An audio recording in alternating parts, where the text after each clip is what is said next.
Et les collègues ont leurs voitures qui se font casser régulièrement. Là, on a un deuxième vigile qui nous accompagne sur nos pauses. Le quotidien d'une conseillère Pôle emploi en Île-de-France.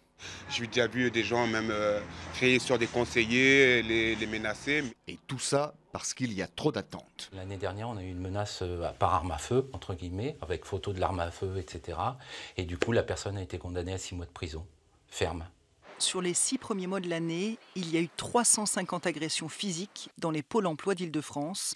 C'est beaucoup moins que les années précédentes.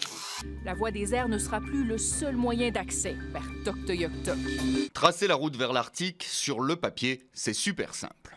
Pendant près de 4 ans, les équipes ont travaillé jour et nuit, dans des conditions extrêmes.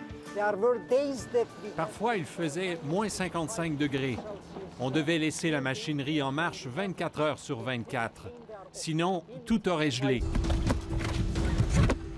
Le trajet était encore un peu mouvementé lors de notre passage, mais la fin de la construction devrait rendre le voyage plus agréable. Quand on a entendu parler que la résistance d'antibiotiques, on a dit on veut essayer quand même diminuer. Et qui dit antibiotiques dans la vache, dit antibio dans le lait qu'on boit. Et ça, c'est pas franchement bon. Il est l'un des 60 producteurs laitiers à avoir rejoint le projet Relais, qui vise à réduire drastiquement l'utilisation d'antibiotiques sur les bovins. Certaines traces d'antibiotiques éliminées par les animaux ou par les humains, je vais les retrouver dans le lac Léman ou dans les cours d'eau en Suisse. Il est partout, il tourne quasi dans l'Europe complète. Et subitement, à Colfontaine, pour son premier spectacle en Belgique, je suis obligé de l'annuler. Le spectacle de l'hypnotiseur Mesmer n'aura pas lieu. Et ça, c'est pas un tour de passe-passe. Un article on ne peut plus clair du code pénal.